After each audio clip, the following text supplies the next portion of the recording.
kita, insya Allah kita pun sudah siap menunggu mendengarkan dengan seksama. Untuk itu kita sama-sama membacakan surat Al-Fatihah sebagai pembukaan dari pembelajaran kita pada malam. A'udzubillahi minasyaitonirrajim. Bismillahirrahmanirrahim. Alhamdulillahirabbil alamin. Ar-Rahmanir-Rahim. Maliki yaumiddin. Iyyaka na'budu wa iyyaka nasta'in. Ihdinas siratal mustaqim. Siratal ladzina an'amta 'alaihim ghairil maghdubi 'alaihim waladdallin. Amin. Rabbi zidni ilman warzuqni fahman. Rabbi shrah sadri wa yassir li amri wahlul 'uqdatam min lisani yafqahu qawli. Semoga keberkahan akan kita dapat pada malam ini. Baik, Bos, untuk meningkat waktu, kami persilahkan untuk 1 jam ke depan mempersembahkan kepada kami pemaparannya. Mudah-mudahan teman-teman bisa konsentrasi. Coach Aswin, the stage is yours. Baik, bismillahirrahmanirrahim. Assalamualaikum warahmatullahi wabarakatuh. Selamat malam teman-teman semua dimanapun berada, yang dari Twitter Space dan juga Google Meet ya. Alhamdulillah kita bertemu kembali dalam kesempatan yang berbahagia ini untuk kita sama-sama belajar kembali.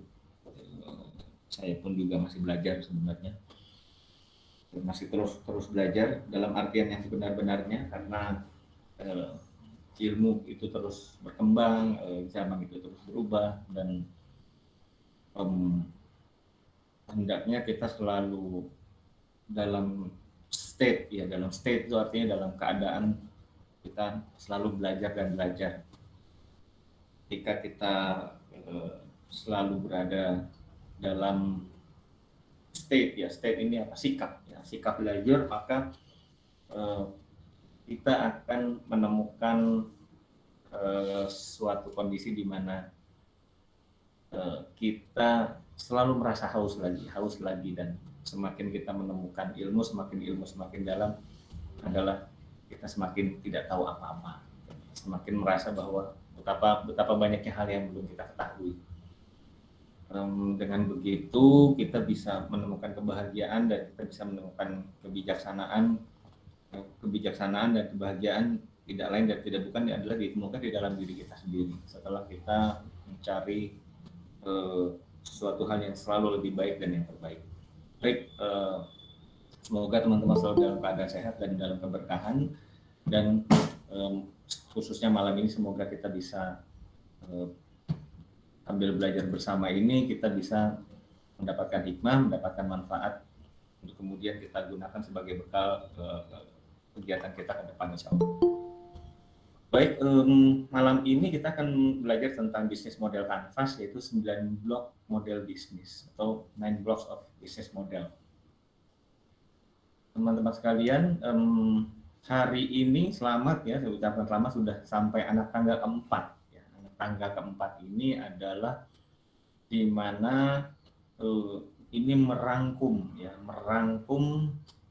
pelajaran mendasar kita di 3 hari sebelumnya ya. 3 hari artinya hari Sabtu, hari Minggu, kemudian hari Selasa. Karena kita sudah kembali lagi di hari Sabtu, diharapkan dengan pembelajaran yang kilat ini ya, ibaratnya pesantren itu pesantren kilat. Dengan pelajaran yang pesantren kilat ini, kita bisa menemukan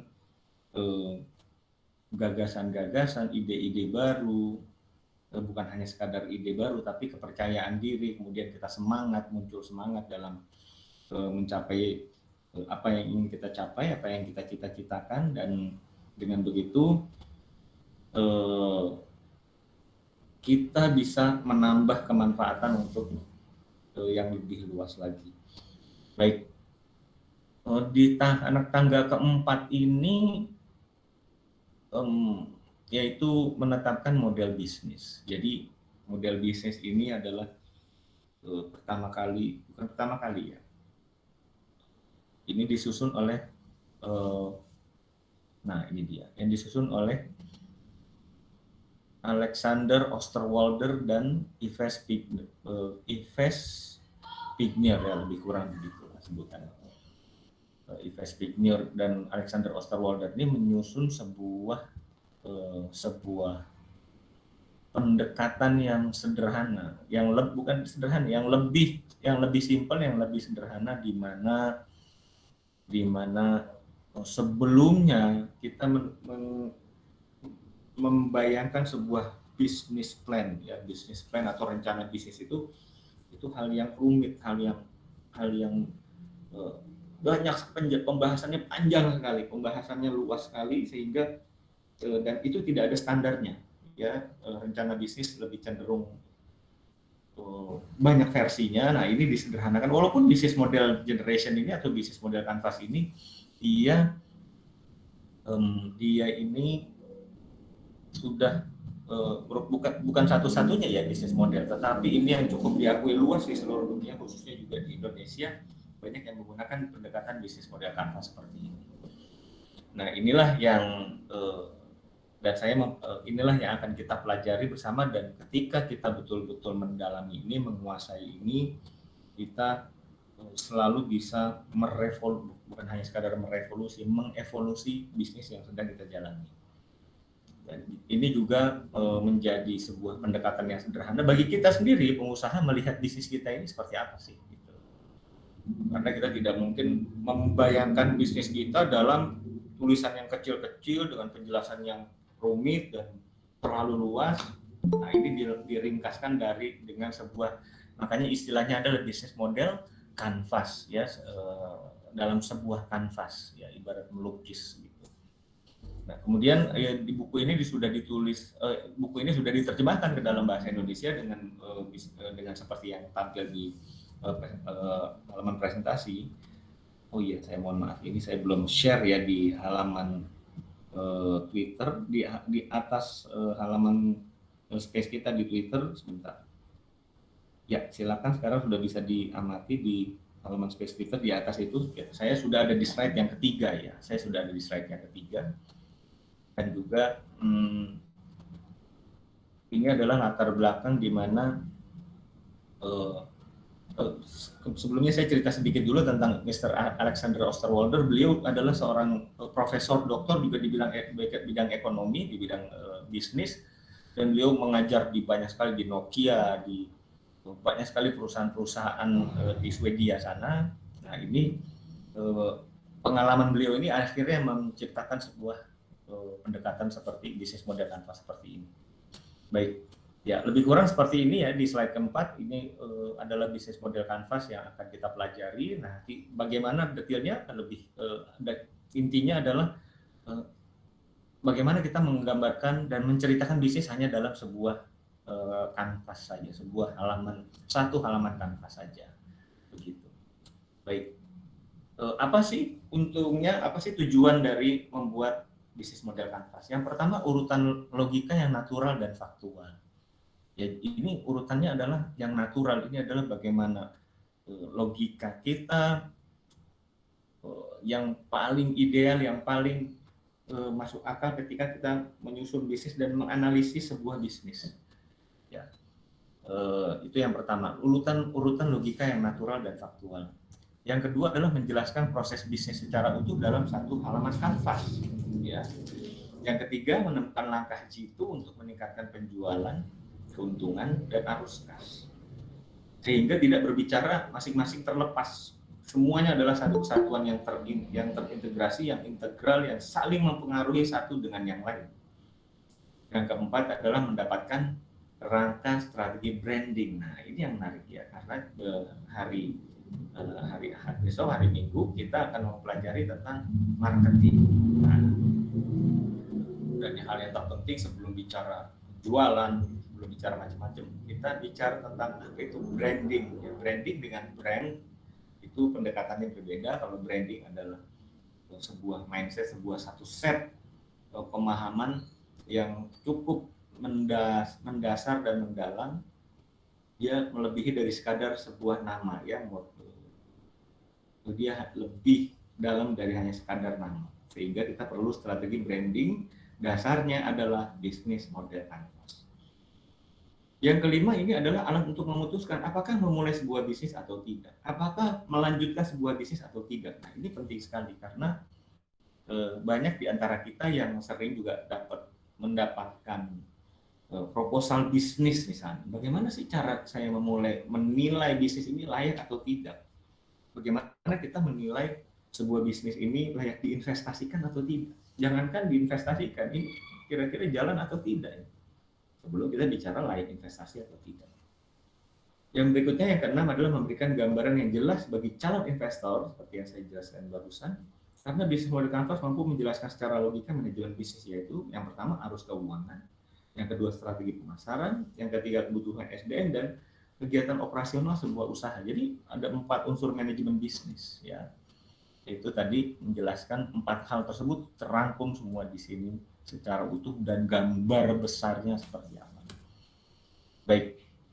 Yang berikutnya adalah ini adalah seperti yang di depan tadi ya, ada pembeli, nomor 1 pembeli, yang kedua produk. Jadi ini yang versi bahasa Inggris, kemudian saya coba Indonesiakan seperti ini. Baik. Nah, ini yang versi aslinya, versi bahasa Inggris, ini adalah versi bahasa Indonesia yang ada di slide ke-7, halaman ke-7. Di slide halaman ke-7 ini kita bisa nampak di sini bahwa perhatikan urutan angka. Ya, di dalam bisnis model Canvas silakan memperhatikan urutan angka. Kalau kita melihat yang normal adalah dengan tulisan huruf Latin ya, huruf Latin kita membaca dari kiri ke sebelah kanan. Begitu juga dengan anak panah. Itu adalah tanda panah itu apa? Tanda panah itu adalah aliran sumber daya. Aliran sumber daya kepada apa? Kepada tujuan. Yang sebelah kiri sumber daya, yang sebelah kanan adalah output. Nah, kalau kita belajar tentang input, proses, output, ya ini sangat relevan sekali. Sebelah kiri itu adalah input, sebelah tengah adalah proses, yang paling kanan adalah output. Nah, ini hal yang menarik sekali, di mana saya belajar tentang, saya menelurkan konsep tentang IPO coaching atau IPO mindset, itu salah satunya sangat terinspirasi oleh bisnis model Canvas ini. Ya, teman-teman sekalian, yang nanti kita akan bahas di hari terakhir tentang apa itu IPO coaching, apa itu input, proses, dan output. Nah, ini sangat menggambarkan sekali ya, input, proses, output tergambar jelas di dalam bisnis model Canvas. Baik, ini secara umumnya dulu sebelum kita masuk ke dalam apa itu isinya bisnis model Canvas. Baik, yang pertama itu adalah pembeli. Sebagaimana materi kita hari pertama adalah memilih pembeli. Ini semuanya relevan, tersambung. Yang saya sebutkan memilih pembeli, memilih produk, kemudian memilih tipe bisnis dan seterusnya. Itu dilandasi oleh dua blok ya di dalam bisnis model Canvas ini ada 2 blok. Jadi ada 9 blok. Nomor 1, nomor 2, 3, 4, 5, 6, 7, 8, 9 ya. Saya nyalakan laser pointer dulu ya. 1 di sini, 2 bagi teman-teman yang di Google Meet bisa mengamati laser pointer saya ya. 3 di tempat jualan, keempat adalah cara jualan. Nah, ini sudah saya terjemahkan dengan terjemahan yang lebih ringkas dan lebih sederhana untuk dipahami. Yang kelima adalah sumber pendapatan, yang keenam adalah sumber daya utama, yang 7 adalah kegiatan utama, 8 adalah mitra utama, dan yang terakhir bicara tentang struktur biaya. Jadi yang menarik dari bisnis model Canvas itu bicara tentang modal, bicara tentang kalau orang mau mulai bisnis, saya nggak punya modal. Emang kalau dikasih modal mau menghasilkan apa? Mau jualan apa? Oh, pokoknya kalau ada modal apa aja bisa dijual kata siapa gitu. Ya, contohnya perlu modal berapa? 1 juta. 1 juta kurang, Pak. Oke, berapa? 50 juta. 50 juta ya. Bapak mau bisnis apa 50 juta? Sebentar Pak, saya pikirkan dulu. Apa nggak kurang? Bagaimana kalau 200 juta? Oh sebentar Pak, 200 juta semakin besar semakin bingung. Oh 1 miliar? Wah kalau 1 miliar saya bingung Pak. Nah tadi katanya masalahnya modal. Ternyata modal itu bukan masalah utama. Ya. Permodalan itu bukan masalah utama. Walaupun bukan berarti ketika saya bilang bukan masalah utama berarti bahwa tidak perlu modal. Nah ini sesat ini ya, sesat logika. Ya ketika saya mengatakan bahwa modal itu bukan modal yang pertama, yang prioritas, bukan berarti tidak dibutuhkan, tetap perlu modal. Tetapi bagaimana supaya modal ini secara tepat, secara efektif, efisien digunakan untuk operasional usaha untuk mengeksekusi rencana-rencana bisnis. Ya. Seperti yang sudah kita pelajari di hari-hari sebelumnya, yang pertama adalah tentang pembeli. Kemudian yang kedua tentang produk. Ya, pertama pembeli, yang kedua produk.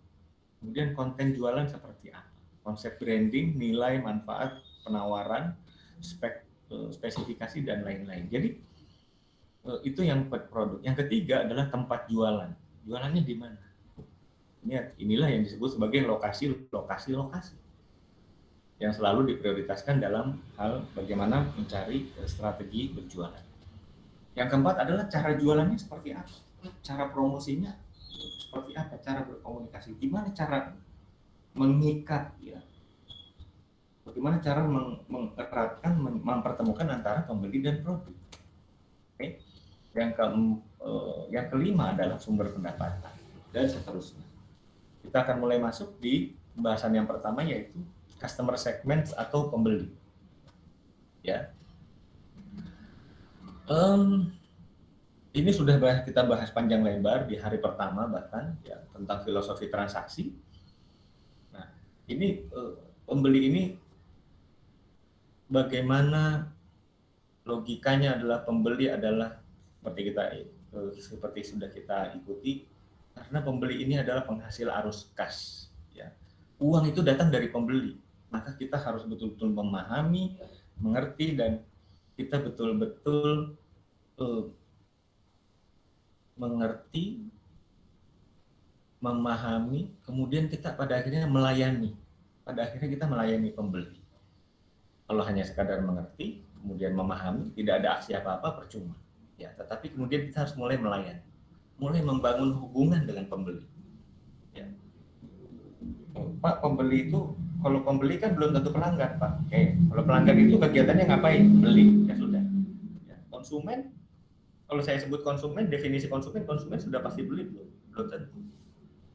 Yang sudah pasti namanya pembeli, selesai. Ya. Jadi nggak perlu memperdebatkan pembeli, pelanggan, konsumen, apalagi market.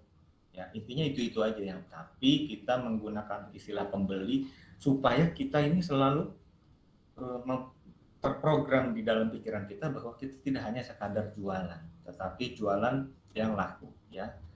Jangan menjual sesuatu yang tidak ada pembelinya. Itu prinsip hari pertama. Baik. Customer segment berarti customer segment atau pembeli ini berisi mengenai siapa customer Anda. Kita harus bisa menjawab siapa, definisi siapa ini betul-betul kita bisa ceritakan. Bukan kemudian siapa kita sebutkan namanya siapa. Ya. Boleh aja, tapi tidak seperti itu maksudnya. Dengan kita memahami pembeli, dengan kita betul-betul mengenal siapa pembeli kita, maka kita akan lebih mudah melayani mereka dengan produk atau jasa kita.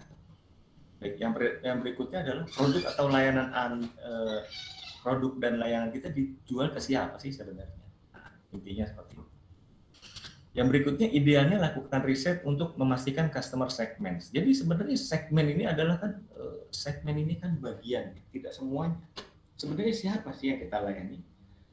Contoh segmen adalah youth, woman, netizen, anak pemuda, wanita, atau warganet. Warganet itu netizen, ya, orang yang berinteraksi di jaringan internet, ya, istilahnya online. Yang terakhir adalah contoh jika kita menjual produk-produk fashion di online store, maka segmen yang tepat adalah anak-anak remaja. Itu adalah contohnya bagaimana kita mengisi sebuah yang disebut sebagai pembeli atau customer segment. Bukan kayak sebuah lagu, ya, yang selalu saya ulang, yaitu yang customer kita adalah yang miskin dan kaya, tua dan muda, di kota dan di desa. Nah, itu ada lagunya. Kalau kita usaha yang besar sekali, kemudian kita punya budget yang besar sekali, punya anggaran dalam promosi, kita bisa melibas itu semua. Contohnya apa? Indomie misalnya. Indomie itu untuk semuanya, nggak kemudian segmennya Indomie. Ya paling segmennya adalah pemakan mie instan, ya, pemakan mie. Itu segmen yang sederhana. Baik. Yang berikutnya adalah logika yang nomor 2. Logika berikutnya adalah setelah membeli, kita kemudian belajar tentang value proposition, ya, penawaran atau keunikan. Keunikan apa? Kita bicara tentang produk, ya, kita sudah mulai bicara tentang produk. Ya, yang kita harus perhatikan adalah apa sih value proposition, penawaran nilai apa yang kita tawarkan. Kadang-kadang bisa kita jawab, bisa tidak. Kadang-kadang yang menjawab value proposition atau penawar atau nilai kita, apa sih keunikan kita, yang bisa menjawab itu justru customer, justru para pembeli kita. Baik, value proposition berisi produk atau layanan apa yang ditawarkan. Jadi produknya apa, layanan yang kita tawarkan itu apa, itu harus jelas. Kemudian intinya adalah konsep produk itu dia berbicara mengenai konsep branding. Nah, branding ini akan seru sekali dibahas di besok ya, tentang materi tentang marketing. Apa itu branding? Oke. Yang terakhir adalah dia untuk mengisi yang blok nomor 2 ini, itu bicara tentang nilai, manfaat, penawaran, spesifikasi, keunikan, dan solusi. Itu inti dari blok yang kedua. Itulah inti bagaimana cara mengisi blok yang kedua, yaitu produk. Baik, yang ketiga, kita bicara tentang tempat jualan. Di mana kita? Tadi sudah ada pembeli, kemudian sudah ada produk. Bagaimana caranya? Ini dijelaskan juga di filosofi transaksi, di materi pertama, yaitu filosofi transaksi. Bagaimana caranya terjadi interaksi antara produk dengan pembeli. Kalau pembelinya punya daya beli, dia sudah siap membeli, kemudian produknya sesuai dengan keinginan pembeli, tapi kok tidak terjadi transaksi. Nah, mungkin yang nomor satu adalah, yang paling utama adalah mengenai tempat jualan, di mana konsumen dapat menemukan penawaran produk kita. Ya, bagaimana cara customer dapat memperoleh produk kita. Jadi bagaimana caranya para pembeli ini bisa memperoleh, ya, bisa mendapatkannya itu lewat jalur mana. Ya, contohnya channel adalah website atau toko tradisional. Itu contoh. Contoh yang dimaksud dengan channels atau saluran penjualan adalah ini adalah contoh ya, di website atau toko tradisional, online atau offline. Nah, sehingga itu di poin yang terakhir ini sering disebutkan dari dulu ya, sudah sekitar belasan tahun yang lalu, ketika ikut seminar-seminar mengenai penjualan, mengenai marketing, mengenai meningkatkan kinerja usaha, maka sering sekali kita mendengar faktor kesuksesannya adalah lokasi. Sehingga ini menjadi bagian dari bisnis model kanvas di sini. Nah, yang keempat adalah cara jualan. Customer relationship menggambarkan hubungan kita dengan customer. Kemudian cara berjualan yang menarik sebagai pintu utama menjadikan ikatan transaksi jual beli.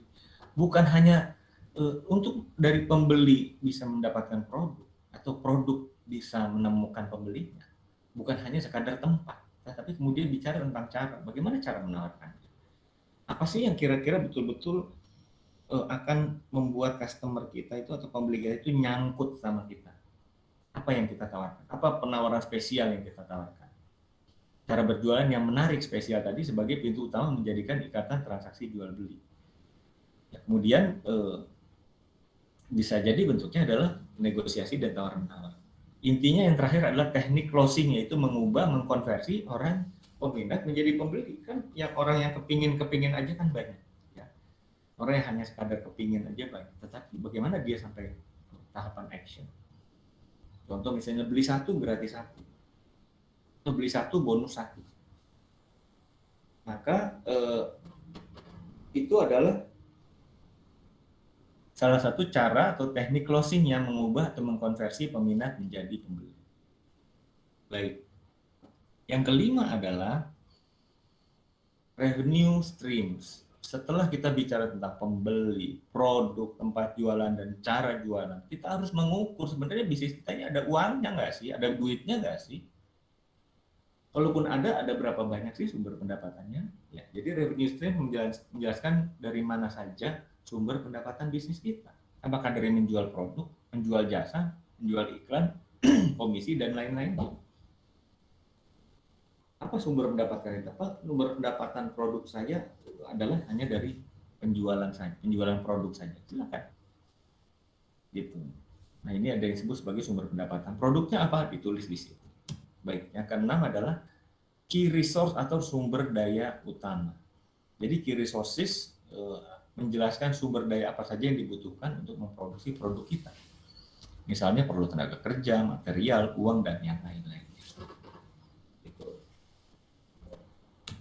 Baik, yang ketujuh adalah bicara tentang kegiatan utama. Key activities menjelaskan aktivitas apa saja yang diperlukan. Ya. Yang nomor 6 tadi sumber daya. Nomor 7 adalah bicara tentang kegiatannya itu apa sih intinya. Jadi banyak orang yang memulai bisnis kadang-kadang memulai dari sumber dayanya apa nomor 6, sumber daya utama. Kemudian nomor 7 kegiatan utamanya. Hanya modal dan kemudian apa? Hanya dengan modal yang banyak. Kemudian dia dengan modal banyak tidak otomatis ya. Tidak otomatis kemudian dengan kita bermodal banyak itu bisa kemudian bisa membuat bisnis kita berjalan. Bukan hanya sekadar modal, tapi kegiatannya itu apa sih? Nah ini kan harus clear, harus jelas. Ya kan harus kemudian kita, ya kira-kira nanti seperti ini nggak boleh, bisnis itu nggak boleh kira-kira. Ya. Kalaupun mengira-ngira itu harus dengan argumen, harus dengan data, harus dengan harus dengan gagasan yang betul-betul matang gitu.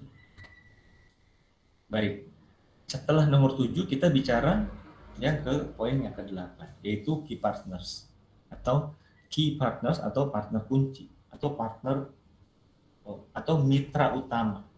Ya. Key partners berisi siapa saja partner yang harus kita gandeng. Ya. Jadi di dalam bisnis ini sangat berpengaruh loh kita punya partner. Apakah hanya berdua atau bertiga misalnya. Tapi kalau sampai kita nggak punya partner, semuanya kita beban itu kita tanggung sendiri. Ya. Baik, misalnya ada orang yang berjualan online. Mungkin kita perlu menggandeng orang-orang yang menjualkan kembali produk kita. Ada bank, jasa pengiriman, dan lain-lain. Yang berikutnya, supplier atau distributor. Supplier atau distributor ini bisa jadi sebagai mitra utama. Karena mereka kalau supplier, kita sangat memerlukan kali bahan baku atau produk yang akan kita jualkan. Di sisi lain, distributor juga sebagai partner utama. Bagaimana kemudian setelah kita berproduksi atau kita sebagai penyalur, kita bisa betul-betul terjamin produk kita dibeli oleh si orang yang menyalurkan itu tadi. Kemudian bukan hanya sekedar membeli tapi membayar, ya dengan pembayaran yang sangat bagus. Yang terakhir adalah bisa jadi yang disebut mitra utama adalah pemodal atau investor yang juga termasuk bagian dari mitra. Terakhir baru kita bicara poin ke-9 yaitu tentang struktur biaya atau cost structure. Cost structure berisi mengenai biaya-biaya apa saja yang terbentuk ketika kita memproduksi atau memasarkan layanan atau produk dan jasa. Ya ini kita perlu betul-betul menghitung ya, kita punya datanya.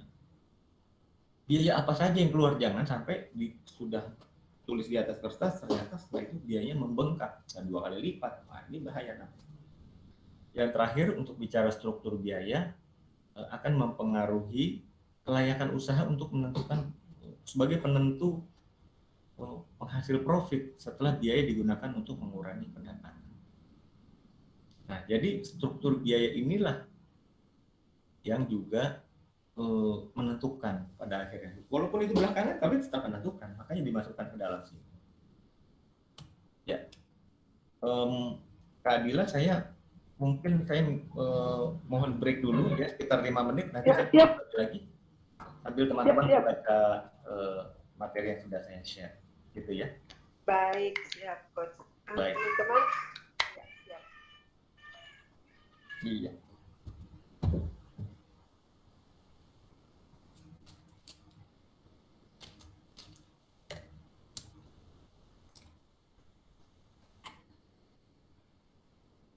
Sedang mempersiapkan persiapan materinya, mungkin teman-teman bisa kembali melihat materi yang sudah di-share oleh Coach di atas sambil baca-baca. Jadi kita sudah mulai bisa punya gambaran apa yang sedang disampaikan oleh Coach Aswin tadi. Teman-teman sampai sekarang mungkin sudah bisa memahami apa yang sudah disampaikan banyak tentang canvassing, bisnis model canvassing, dan pastinya untuk di era sekarang ini di mana digital marketing itu sangat harus sudah dibutuhkan, mau tidak mau, suka tidak suka memang kita harus mulai belajar. Juga ini model canvassing yang mungkin jauh lebih berbeda dengan pada masa-masa sebelum sekarang ini. Insya Allah menjadi modal kita untuk berjualan, modal kita membuka kembali usaha kita lebih baik lagi seperti itu. Sambil menunggu, insya Allah kita tetap semangat teman-teman. Silahkan mempersiapkan cemilan mungkin insya Allah, atau bikin kopi dulu, lalu kita duduk kembali mendengarkan Mas Astin di tengah-tengah keluarga sambil mendengarkan ilmu. Masya Allah, barakallah.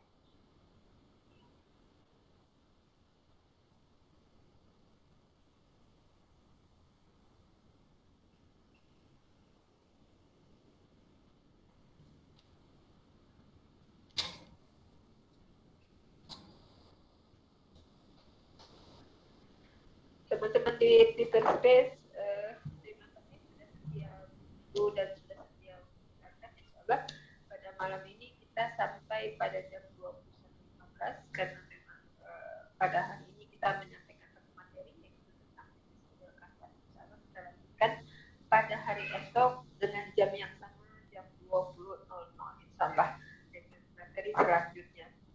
Dan mudah-mudahan pada hari Selasa kita lanjut kepada hari terakhir kelas startup ini.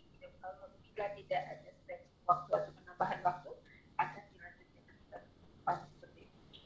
Insyaallah bila memungkinkan dan insyaallah atas izin Allah, mungkin pada bulan depan kita akan lanjutkan kembali pembelajaran tentang membuka kembali kelas startup di batch keempat ini. Silakan teman-teman baik yang sudah mengikuti batch ke-1, batch ke-2 ataupun batch ke-3 mengikuti kembali, siapa tahu ingin tetap mendapatkan ilmu. Karena kata coach kalau sudah ikut batch 1 sampai batch 10 nanti ada kelas mentor gratis. Insyaallah teman-teman bisa mengikuti 1 sampai 10 bisa mengikuti kelas mentor gratis. Insyaallah. Baik coach, sudah bisa atau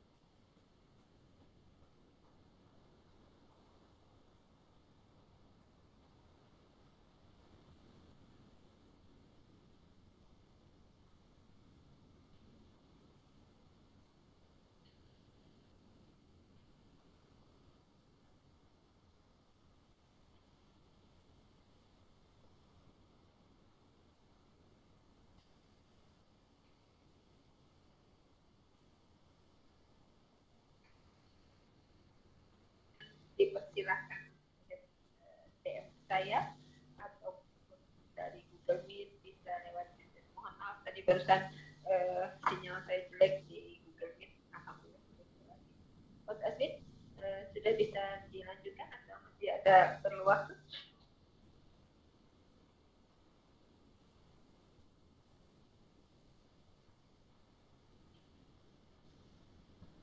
Coach Aswin monitor.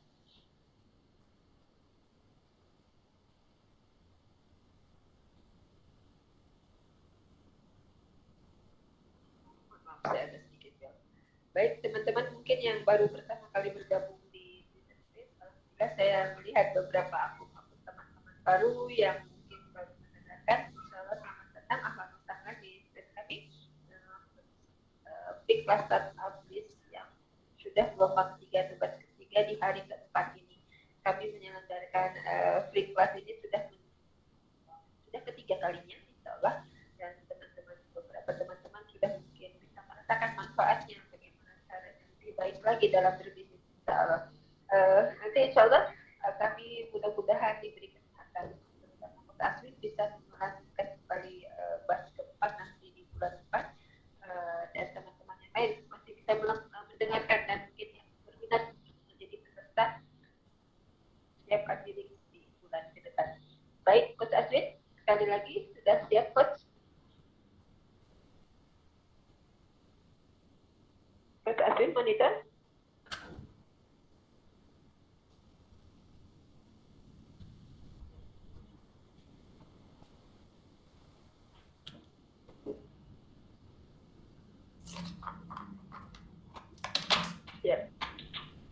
dimonitor Coach.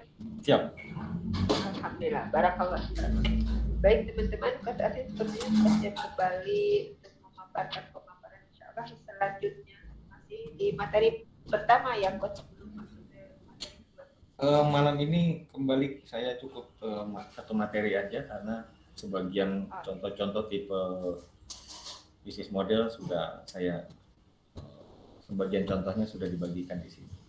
Gitu. Baik, terima kasih. Ya. Terima kasih. Berarti kita akan melanjutkan ke pemaparan yang kedua insyaallah dengan materi yang sama. Dan mudah-mudahan teman-teman sudah membaca apa yang sudah diposting oleh Coach Aswin, teman-teman PJ Sprinter. Coach Aswin, silakan melanjutkan pemaparan. Baik, bismillahirrahmanirrahim. Ya, jadi yang sangat penting di sini adalah urutan logika seperti yang saya sampaikan di awal mengenai urutan logika dari bisnis model Canvas ini. Ya, coba kita perhatikan di sini. Nah, ini adalah saya kembali ke depan ya. Ya, ini adalah urutan ya, urutan antara 1 sampai 9 ini urutan logika yang masih sangat relevan sampai sekarang karena ini pertama kali populer di dunia barat sudah sejak mungkin 2008-2009.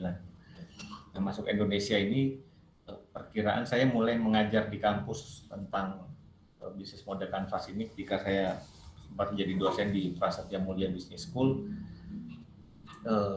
Saya pertama kali melihat ini wow banget gitu. Karena kami dulu belajar yang disebut sebagai studi kelayakan atau feasibility study yang luar biasa rumit, yang luar biasa super canggih, super lengkap ya. Feasibility study, jadi urutannya feasibility studies. Di atasnya feasibility studies ada lagi juga dari segi keuangan namanya prospektus. Prospektus itu bisa 1000 halaman. Feasibility studies atau studi kelayakan itu bisa sekitar 500 halaman setengah. Sementara business plan ya bisa dari 10 sampai 50 halaman. Sementara ketika saya belajar tentang bisnis model Canvas, nah ini sangat memuaskan sekali karena dulu ketika kita belajar ini,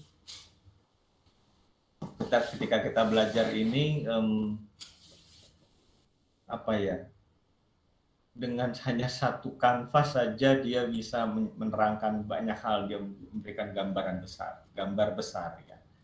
Nah ini perlu kita kuasai, perlu kita bukan hanya sekadar kita tahu, tapi betul-betul kita selalu hafal, mengingat ini dalam kemudian kita melihat bisnis kita seperti apa. Jadi tidak ada lagi kata kebingungan. Kebingungannya adalah bagaimana kita mengisi urutan-urutan ini. Ya. Kebingungannya sudah lebih terarah. Jadi kebingungan bukan sekadar kebingungan yang betul-betul gelap, tetapi paling tidak kita punya patokan-patokannya, yaitu 9 blok bisnis model ini. Begitu lebih kurang, nanti bisa dilanjutkan dengan pertanyaan mengenai ada mungkin dari poin-poin yang belum dipahami dari 9 poin atau blok dari bisnis model Canvas ini, nanti bisa ditanyakan masing-masing yang masih belum dipahami. Pak, saya masih belum paham poin yang kesekian misalnya. Nah, itu silakan ditanyakan kembali. Ya. Baik, saya akan masuk kepada ini contoh-contoh ya. Contoh bisnis model Canvas yaitu ini ada contoh makanan sehat berbahan dasar buah stroberi segar. Ini saya ambil dari website ya. Alamat linknya ada di bawah sini. Nah, itu bisa dilihat ya. Customer segments, anak-anak, wisatawan lokal, pencinta makanan sehat, restoran dan kafe. Nah, ini bagaimana usaha makanan sehat berbahan dasar buah stroberi segar? Memulai dengan customer segments adalah seperti ini, yang mereka sudah lebih paham. Jadi bukan hanya sekadar mengarang-arang, tetapi itu adalah hasil pengalaman mereka. Oke, yang kedua adalah wisatawan lokal. Jadi pertama anak-anak. Kemudian yang kedua wisatawan lokal artinya wisatawan orang Indonesia bukan mancanegara. Yang ketiga adalah pecinta makanan sehat. Yang keempat adalah restoran dan kafe. Ini ada restoran dan kafe di sini. Nah, bisa jadi karena restoran dan kafe ini mereka adalah produk yang menjualkan produk olahan buah stroberi yang kemudian diolah menjadi minuman, menjadi salad mungkin dan lain-lain. Nah, dengan customer segment ini, apa yang ditawarkan untuk mereka? Ya, yaitu Strawberry 24 sebagai produsen cemilan sehat berbahan dasar buah stroberi segar. Ini bicara tentang produknya. Yang berikutnya adalah meningkatkan daya saing produk oleh-oleh khas Bandung. Nah, ini adalah yang ditawarkan. Value proposition-nya yang ditawarkan adalah daya saing produk oleh-oleh khas Bandung. Bagaimana dengan channelnya? Ya, tadi pertanyaannya adalah kalau channels itu adalah tempat jualan. Di mana sih jualannya? Dia jualan di e-commerce. Kemudian dijualan di media sosial dan di toko oleh-oleh. Ya, e-commerce itu lebih sekarang lebih terkenal dengan marketplace ya. Marketplace itu dulu disebut sebagai e-commerce. Kemudian di media sosial yang terakhir adalah toko oleh-oleh.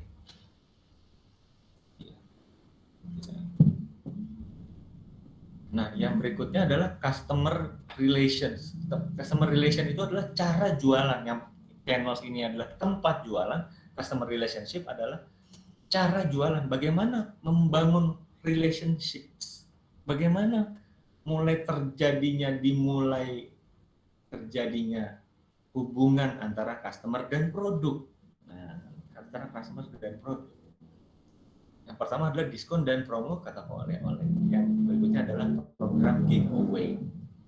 Ya, ini adalah bagaimana supaya customer itu nyangkut dulu pertama kali, nyangkut kepada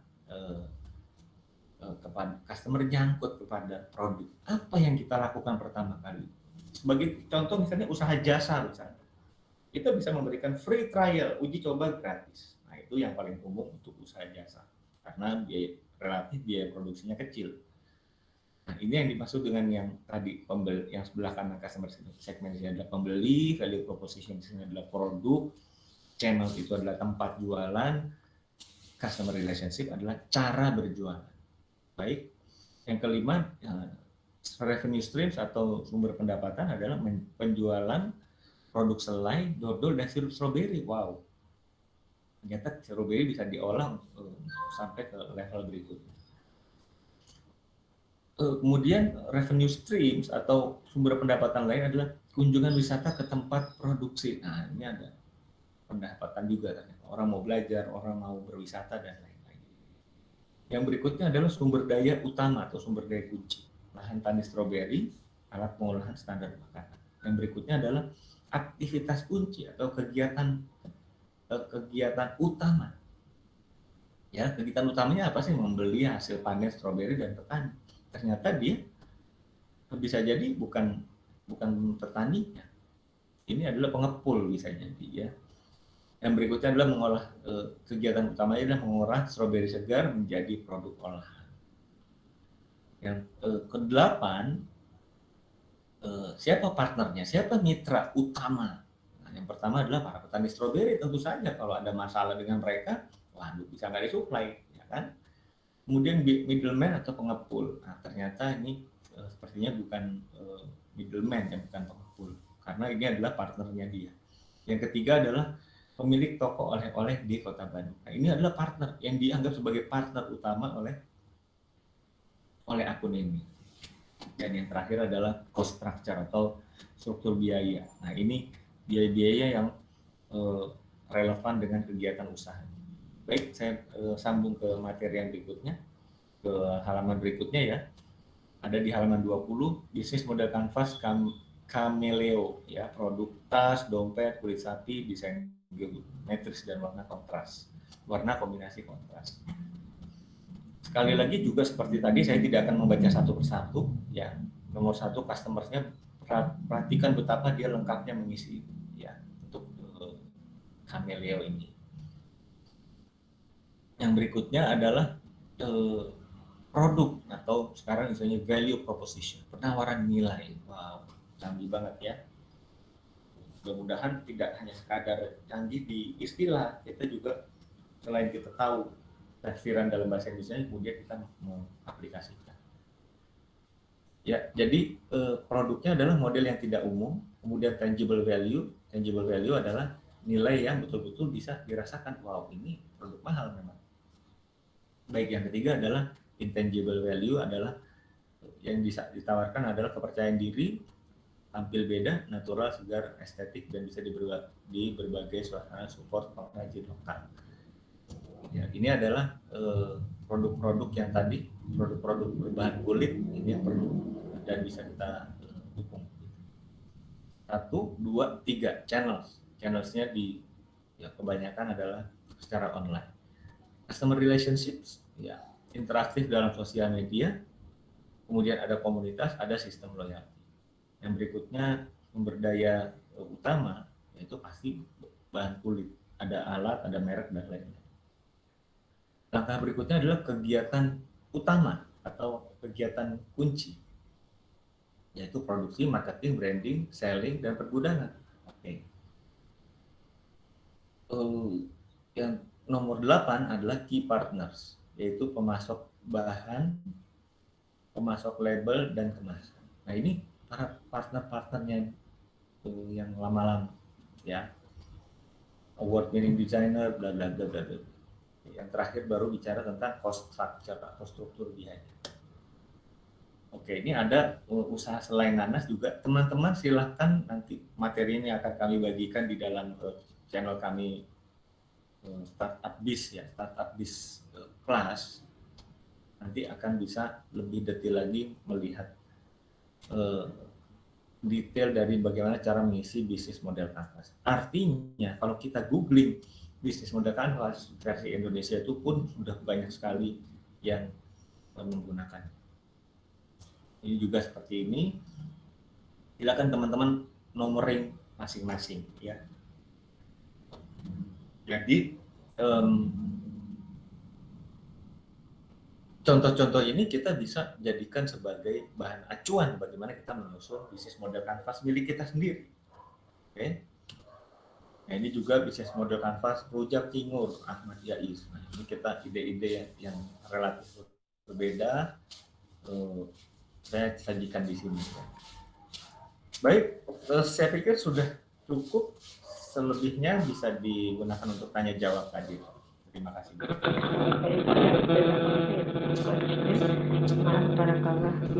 Baik teman-teman, mungkin kita masih punya waktu sekitar 15 menit, 20 menit ke depan. Insya Allah silakan teman-teman, mungkin untuk yang di Google Meet bisa melanjutkannya di chatting, mungkin insya Allah pertanyaannya.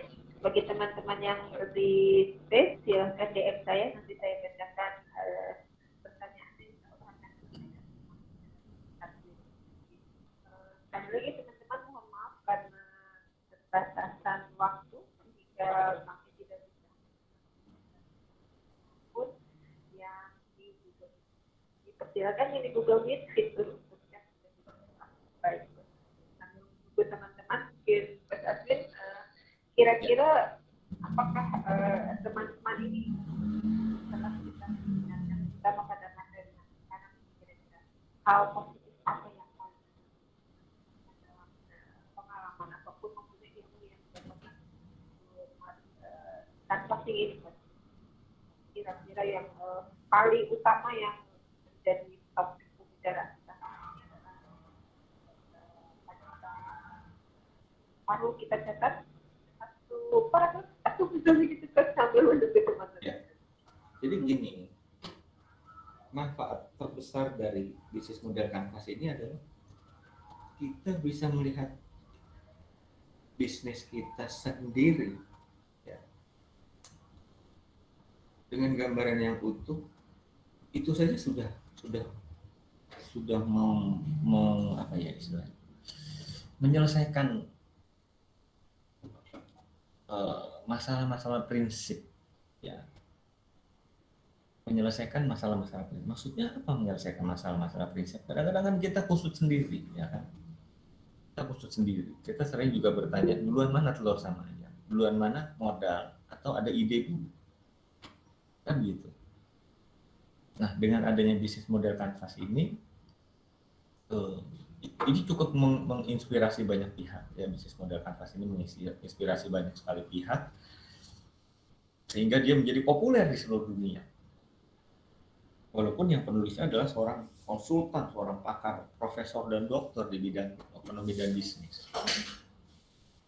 Nah, kembali ke kita sebagai pengusaha, kita hendaknya memaksimalkan tools ini, ya, di mana sudah terbukti banyak sampai hari ini masih digunakan, masih bisa diperhatikan oleh banyak para pelaku bisnis. Dengan begini kita, kalau pengusaha itu kan harus punya apa ya? Pengusaha ini kan atau wirausaha ini kan cara memandang masalahnya itu kan harus bukan hanya global ya, tapi melihat dari istilah para motivator itu adalah melihat dengan helikopter view. Melihat dengan helikopter view apa? Ibaratnya kita melihat sebuah masalah yang ada di atas tanah dari atas helikopter, dari ketinggian yang cukup, sehingga kita bisa melihat kalau kita menjauh, ya. Kemudian kita bisa menilai diri kita sendiri, kita bisa introspeksi, atau mungkin kita juga bisa justru mempertajam, ya, mempertajam strategi yang sudah ada, begitu mungkin. Baik, Kak Dila, saya kembalikan. Ini sudah banyak yang bertanya. Banyak pertanyaan dari teman-teman. Baik, silakan. Saya bertanya tadi yang pertama. Iya. Dari akun CPKPB, apakah perlu membuat rincian dari masing-masing blok? Baik, saya langsung jawab. Idealnya kita perlu dua, perlu yang gambar besar, seperti contohnya seperti ini. Nah, seperti ini. Ada di halaman ke-22. Di halaman ke-22 dia menuliskan bisnis model kanvas dengan 1 atau 2 kata itu. Paling banyak mungkin paling banyak itu berapa kata sih? 1, 2, 3, 4 kata. Ya, ada 4 kata, sehingga ini bisa terlihat lebih simpel. Tapi begitu pendalaman itu tidak harus buat seperti satu halaman kanvas ini, tapi kemudian diwakilkan oleh 1, 2 atau 1, 2 kata. Tetapi yang versi detailnya tetap kita buat supaya kita nggak misleading nanti. Aduh, ini tadi saya ini nulis judulnya ini maksudnya apa kan? Kita yang nulis sendiri, kita yang bingung sendiri. Ya, jangan sampai seperti itu. Artinya kalau mau buat dua versi ringkas dan versi lengkap. Nah, versi ringkas dan versi lengkap, maka dua-duanya pasti ada manfaatnya. Gitu, Kak Dila, terima kasih. Iya, kalau sudah bisa dipahami jawabannya kan. Iya. Bisa didiskusikan lagi di satu fitur chat dalam grup. Baik, pertanyaan kedua dari akun Publik Filario. Ya. Mendapatkan materi ini di mana? Karena materinya sangat menarik. Nah, dapat dari mana ini? Iya. Jadi untuk mendapatkan materi ini di mana maksudnya? Ya, kalau pemaparan tentu saya yang memberikan barusan. Kalau presentasi PDF saya akan upload di channel Telegram, ya, Startup Biz Class, ya, Startup Biz Class. Nanti di situ materinya bisa di-download, materi presentasi saya. Atau yang ketiga, untuk mendapatkan materi ini di mana, apakah maksudnya kita bisa kursus lagi atau apa, pendalaman? Ya, banyak yang sudah mendapatkan gitu. Jadi ya salah satunya adalah dengan saya, gitu kan. Iya, kalau saya jawabnya ya di sini di ya, Startup Kelas. Kalau belum puas, yuk ikutin pasti ikut ada sertifikat dari. Maupun belum puas, masih kembali ke Startup di tempat itu ya, Bos. Insya Allah kita baik tempat lebih baik lagi, lebih canggih lagi. Gitu. Kak Dila, kalau sudah ada beberapa pertanyaan, saya akan lanjutkan ke mengisi ini ya, Entrepreneur Incubator Dashboard. Ya, Coach, mungkin nanti ini saya ada 2 pertanyaan. Baik. Mohon maaf untuk kita tutup kembali karena untuk mengisi itu mungkin kita setelah menjawab pertanyaan terakhir mungkin kita akan sahabat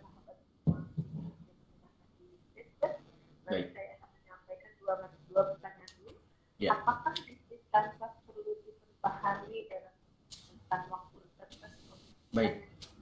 Perlu atau tidaknya itu tergantung ya keadaan. Apakah kita ingin mengubah strategi kita? Silakan. Apakah kita ubah sebulan sekali karena kita merasa yang kemarin kayaknya salah deh saya bikin, berarti harus kita perbaharui. Itu yang pertama.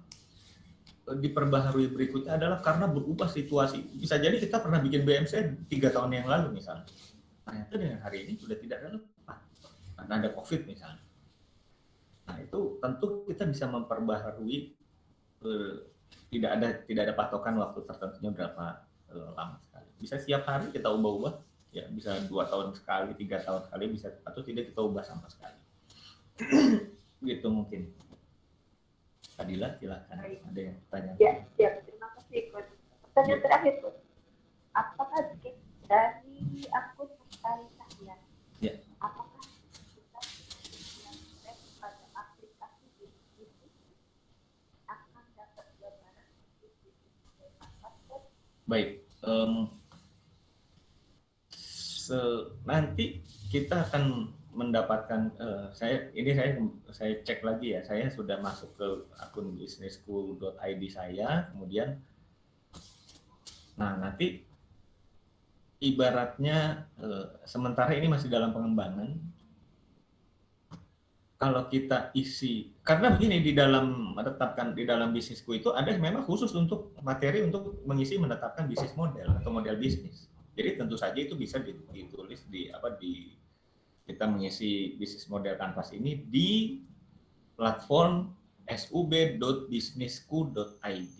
Jadi memang itu didesain untuk intinya yang di Entrepreneur Incubator Dashboard ini adalah bisnis model kanvas plus kanvas yang lain. Ya, kanvasnya lebih diperdalam lagi, bukan hanya model bisnis, tapi kanvas tentang pembeli, kanvas tentang produk, kanvas tentang tipe bisnis, itu ada di dalam platform businessku.id. Begitu mungkin jawaban saya, Adil. Saya kembalikan. Iya, terima kasih. Jadi teman-temanku, terutama yang di sahabat kami, terutama yang ada di sini, silakan login sub.business.streetku.id. Insyaallah lihat fiturnya, mungkin nanti insyaallah bisa mengikuti kelanjutannya, mungkin memahami dalam login kita. Teman-teman yang di login mungkin sudah banyak yang login dan sudah bisa. Baik, Coach, dengan segala mohon maaf teman-teman yang di Sukses, insyaallah mungkin akhiri pertemuan kita pada malam ini. Kita sudah bertemu kembali di hari esok dengan yang lebih segar lagi pada hari Minggu besok, di mana kita semua sudah berkumpul dengan keluarga tambah berkah insyaallah. Amin. Baik, Coach, teman-teman, saya izin menutup dulu.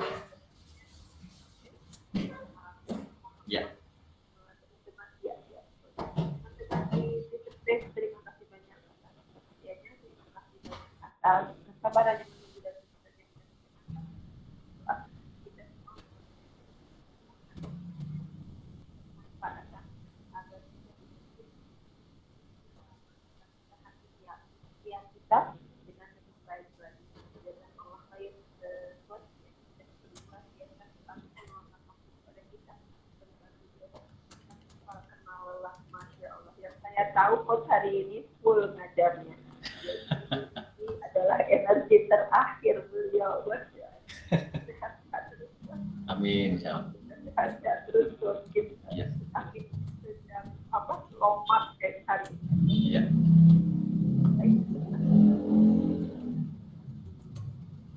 Silakan. Ya.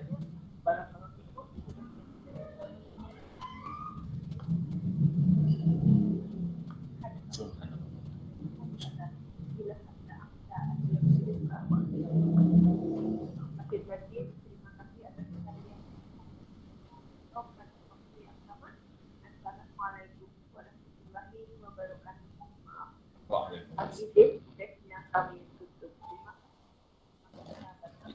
Sama-sama, terima kasih semuanya. Assalamualaikum warahmatullahi wabarakatuh untuk teman-teman di Twitter Space. Terima kasih. Baik, untuk selanjutnya teman-teman yang di kita lihat di teman-teman di sini terus di sekarang kita mulai masuk ke materi tentang cara pengisian fitur bisnis. Betul. Ya, silakan teman-teman, mari kita mengikuti tahap berikutnya. Silakan. Baik, silakan teman-teman yang sudah punya akun di sub.businessku.id segera login. Yang belum punya akun segera mendaftar, cukup klik sub.businessku.id, businessku.id. Antara bisnis dan ku ada tanda strip atau tanda minus ya, tanda kurang yang di tengah itu. sub.business-ku.id. Yang sudah punya akun, yang sudah punya password, silahkan langsung login. Baik, di sini kita bisa melihat step pertama seperti hari pertama kita pembelajar memilih pembeli, yang kedua juga memilih produk, yang ketiga untuk memilih bisnis. Ya, 3 pilihan ini sudah kita isi ya, sudah kita isi beberapa pertemuannya kemarin. Dalam memilih bisnis saya sempat nah ini sudah diisi juga tentang memilih bisnis. Nah ini sudah diisi, kemudian yang belum diisi adalah yang selanjutnya yaitu menetapkan model bisnis. Nah, kita bisa buka dan kemudian kita bisa mulai mengisinya. Baik, saya edit. Jadi teman-teman sekalian, mumpung ya kita sama-sama belajar bersama, ini adalah kesempatan yang penting sekali ketika kita bisa mengisi dan kita sudah bisa terisi lengkap. Nanti di akhir masa pembelajaran kita ya senang akan punya sebuah dashboard, entrepreneur incubator dashboard, di mana itu bisa kita ubah, kita bisa upgrade, kita bisa bahkan kita bisa membuka cabang dan lain-lain karena kita punya keyakinan sesuatu hal yang kita tulis di sini. Di sisi lain juga kita bisa mempresentasikan ini kepada siapa yang akan kita tujukan. Baik, langsung kita isi aja ini sambil kita belajar ya. Tadi bicara dengan sebelumnya, seperti yang pernah saya isi sebelumnya, adalah salah satu usaha saya adalah penyediaan pupuk organik cair ya. Pupuk organik cair ini kemarin dapat laporan, alhamdulillah luar biasa untuk produk tanaman porang ya, tanaman porang yang bersifat umbi-umbian, produk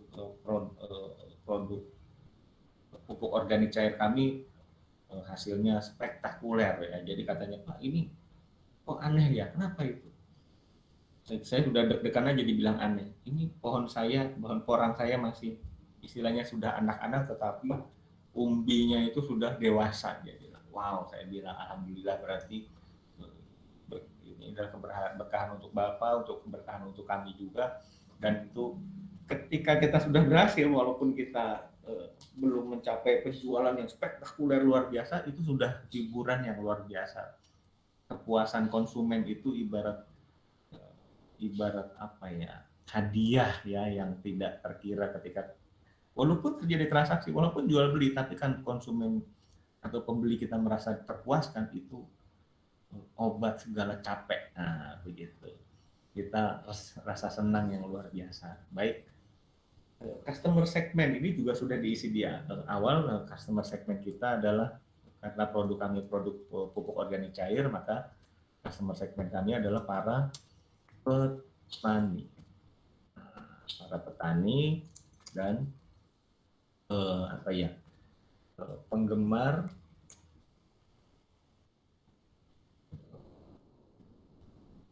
merhati aja, penggemar tanaman dan tumbuhan. Simple, customer segmentnya nggak perlu detail-detail amat ya. Tapi customer segment yang seperti apa?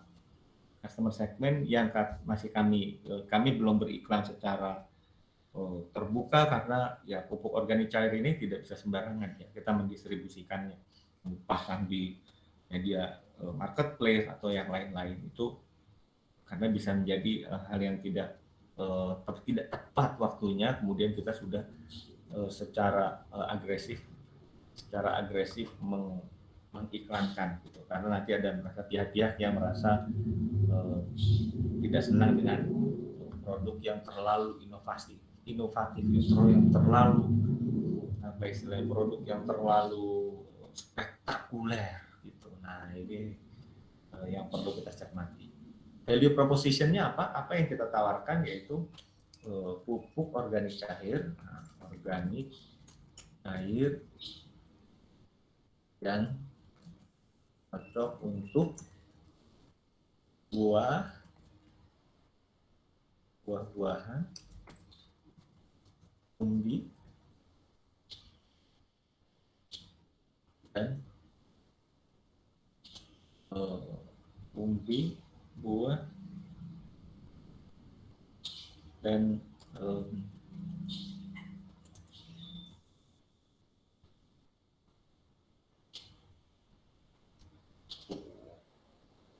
buah-buahan, umbi, dan tanaman lainnya.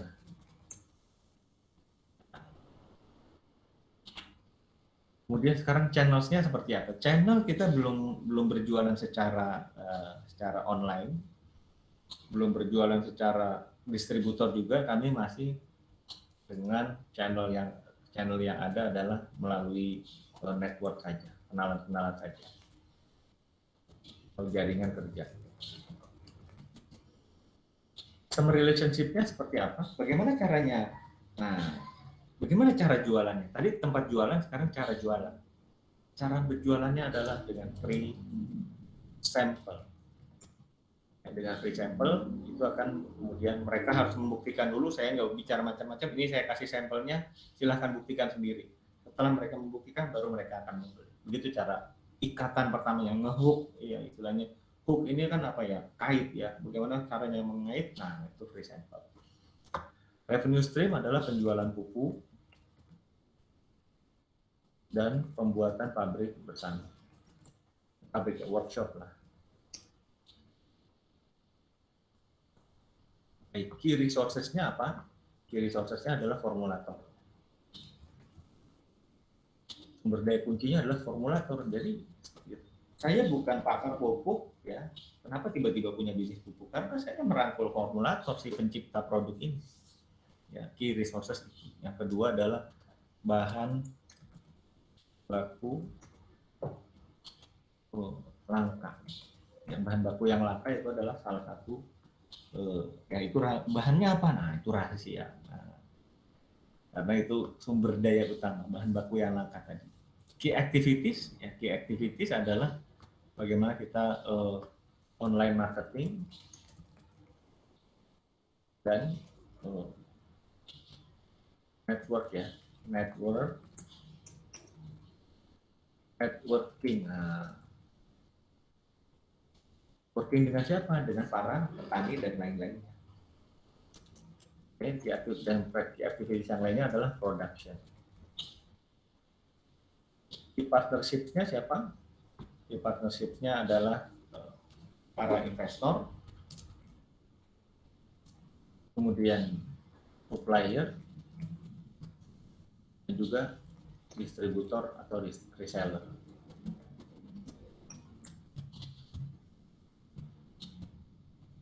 Yang terakhir cost structure. Cost structure adalah klasik.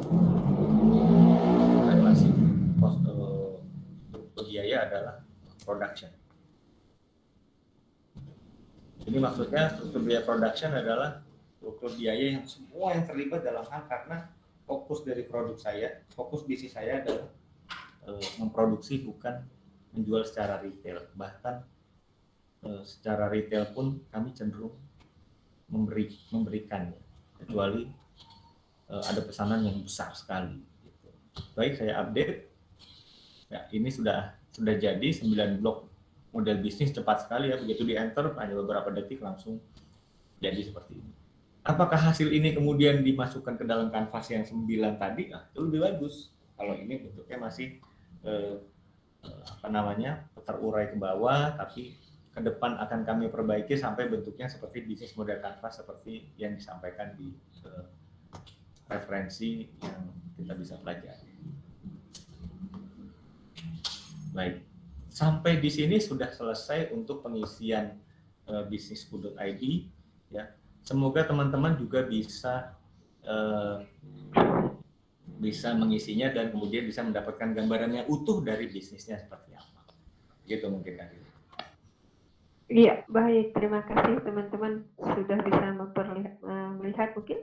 Sekarang giliran teman-teman, apabila ada yang ingin disampaikan atau ditanyakan, dipersilahkan.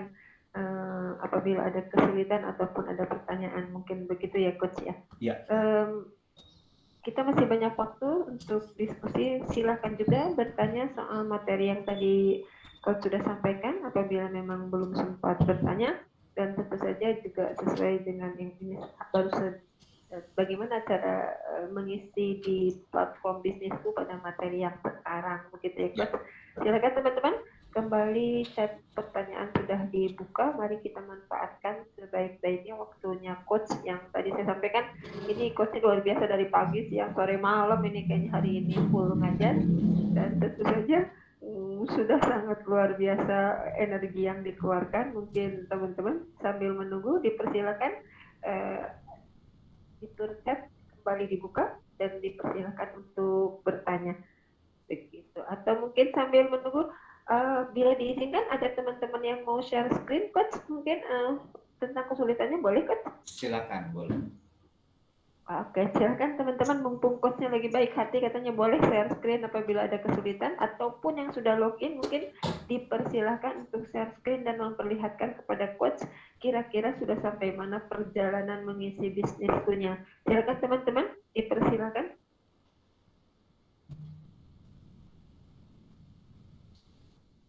Ada yang sudah selesai atau ada yang ingin bertanya tentang ini, silakan. Ini ada dari CKP, bis kagak bisa isi, Masya Allah. Oh. Ini iya, kenapa nih nggak bisanya nih?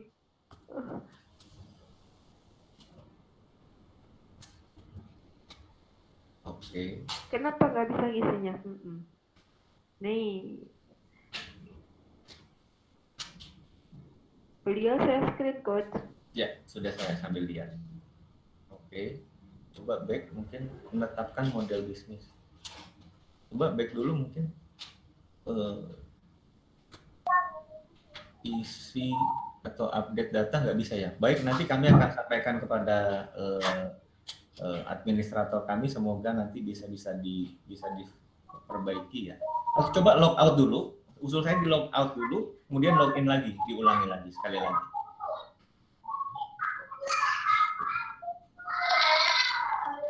Oh, ini ada yang memberikan masukan, mungkin step sebelumnya belum diisi. Iya, luar biasa. Ya. Alhamdulillah. Dari Mbak Naja. Ada ya? Bang Sabtu juga.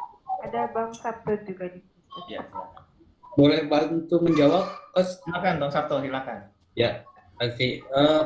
Ini disebabkan karena ketika setelah register belum mengklik apa ya? Sebentar, saya coba.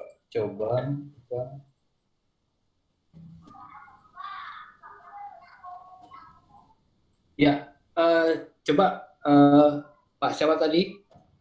CKP. Pak CKB, ketampilan utama. Ya, ya screen ini di bidang paling atas, coba. Ya, nah itu buat data profile dulu diklik. Ya. Nah, di submit dulu, di submit. Ini kalau sudah punya nama usahanya ditulis, kalau belum nggak apa-apa. Nah, ini coba klik submit dulu.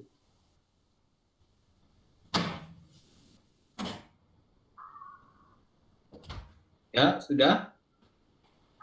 Ya, oke, sekarang coba lagi diisi. Ya, sekarang sudah bisa ya, tinggal diedit. Ya, seperti itu.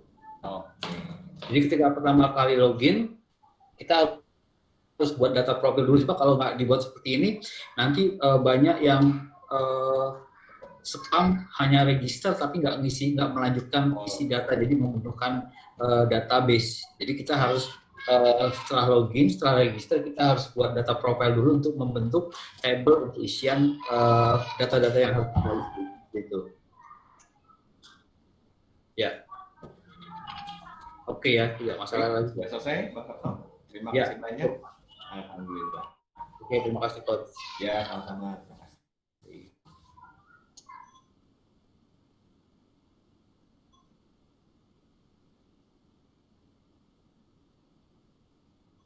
Oh, tanya-tanya.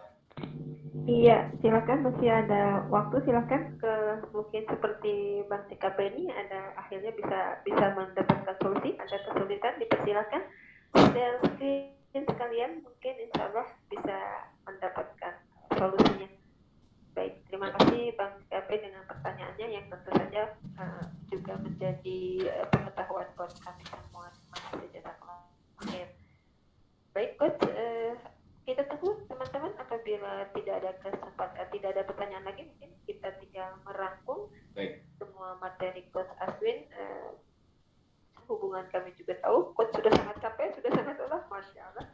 Baik, mungkin saat yang memberikan rangkuman, semoga besok jauh lebih padat lagi, insya Allah. Coach dipersilakan untuk merangkum materi dari yang pertama tadi kita dimulai. Coach silakan. Baik. Ya, jadi ya ini dia. Saya share screen lagi ya teman-teman. Ini adalah kita sudah sampai tangga puncak dari yang disebut sebagai apa? Yang tangga puncak dari yang disebut sebagai zona entrepreneur. Jadi seseorang entrepreneur itu yang diperhatikan adalah 4 anak tangga ini di bawah. Ya, tidak ketika saya kuliah yang dipelajari langsung di atas ini nih, mendirikan bangunan bisnis. Punya semangat, wah, waktu pulang kuliah rasanya semangat, saya mau bangun bisnis. Tapi ketika memulainya saya nggak tahu dulu mau mulai dari mana. Bagaimana memulai bisnis? Yang paling simpel adalah jualan. Kita menciptakan produk yang menurut kita bagus. Ini selera saya. Ini produk yang menurut saya adalah produk yang bagus. Produk yang menurut saya, menurut kita. Pertanyaannya, apakah bagus menurut konsumen? Apakah bagus untuk pembeli? Belum tentu. Kecuali kita memang sudah meriset, sudah ada kebiasaan di sebelumnya, sudah ada banyak data, informasi yang sudah kita terima tentang bahwa sebuah konsep ini akan laku dijual. Konsep ini, produk ini akan punya prospek yang bagus. Ya, jadi 4 tangga ini memilih pembeli, memilih produk, memilih tipe bisnis, dan menetapkan model bisnis. Ini adalah sebagai fondasi yang kita sebut sebagai zona entrepreneur. Nah, untuk di atasnya baru kita bangun bisnis, bangun bangunan bisnis. Ini belum berbisnis ini, ya kan? Bahkan yang pada hari ini pun baru hanya sebagai standar bisnis model saja, belum dieksekusi, belum dimulai. Nah, ketika kita mulai, sudah bicara marketing, tidak hanya sekadar marketing adalah berpromosi. Berpromosi yang seperti apa? Berpromosi yang efektif, Pak. Di mana contohnya? Berpromosi yang efektif di Instagram, Pak. Oke. Ketika kita berpromosi di Instagram, sejauh mana kita betul-betul yakin bahwa ide itu akan, sebuah ide produk atau ide bisnis ini betul-betul akan dibeli oleh konsumen. Nah, jadi ini adalah 4 anak tangga di mana di dalamnya itu adalah sebagai sebuah fondasi, ya, fondasi yang kuat bagi bangunan bisnis yang di atasnya. Ya, salah satunya adalah yang kita pelajari hari ini tentang menetapkan 9 blok model bisnis dan juga tipe model bisnis tadi, contoh-contoh yang sudah saya sampaikan. Begitu mungkin ya, itu yang terakhir saya sampaikan. Dengan kita mempelajari ini, dengan mempelajari zona entrepreneur ini, betul-betul kita menyadari bahwa ternyata zona entrepreneur ini luar biasa. Bukan hal yang bisa dianggap remeh, bisa dianggap remeh. Itu mungkin terakhir dari saya, Kak Dila. Sampai bertemu Baik. besok. Ya, insya Allah kita Baik. bisa ketemu lagi besok dan kita belajar bersama-sama lagi. Itu Amin. akhir kata dari saya. Kurang lebihnya mohon maaf. Wassalamualaikum warahmatullahi wabarakatuh. Selamat malam dan tetap merdeka. Merdeka itu kata terakhirnya itu coach. Alhamdulillah. Barakallah. Terima kasih banyak. Mudah-mudahan coach tetap sehat dan tentu Amin. saja tetap bisa berbagi ilmu dengan kita terus. Insyaallah Allah kasih Amin. kesehatan Amin. terus Coach, untuk dan Amin. keluarga. Teman-teman semua juga yang hadir, insyaallah diberi kesehatan terus dan tentu saja teman-teman tetap bisa konsentrasi dan fokus dalam mengikuti pembelajaran dan pemaparan yang diberikan oleh Coach Aswin. Sampai jumpa besok insyaallah pada waktu yang sama jam 20.00 insyaallah. Nanti seperti biasa akan di-share oleh belum merdeka coach katanya ada yang komentar coach. Baik, terima kasih banyak Bang Rasad yang sudah sangat mensupport kami dan luar biasa Pak Rektor kita satu ini coach, masya Allah. Luar biasa, luar biasa. Terima kasih luar biasa, masya Allah. Bang Rasad sebagai motor dari penggerak SUB String Class ini mudah-mudahan dia selalu diberi kesehatan dan tentu saja terus bersemangat. Bismillahirrahmanirrahim. Amin. Terima kasih Bu Anita dan semua teman-teman yang hadir. Barakallahu fikum. Sebagai penutup kita sama-sama mungkin insyaallah izin Coach membaca surah Al-Asr. A'udzubillahi minasyaitonirrajim. Bismillahirrahmanirrahim. Wal 'asr innal insana lafi khusr. Alladzina amanu wa 'amilus solihati wa tawassaw bil haqqi wa tawassaw bis sabr. Subhanaka Allahumma wa bihamdika asyhadu an la ilaha illa anta astaghfiruka wa atubu ilaik. Mohon maaf lahir dan batin. Semoga bisa istirahat dengan segar dengan nyenyak tidurnya dan segar kembali untuk besok hari Ahad dan salam buat keluarga di rumah. Mohon maaf lahir dan batin. Assalamualaikum warahmatullahi wabarakatuh. Waalaikumsalam warahmatullahi wabarakatuh.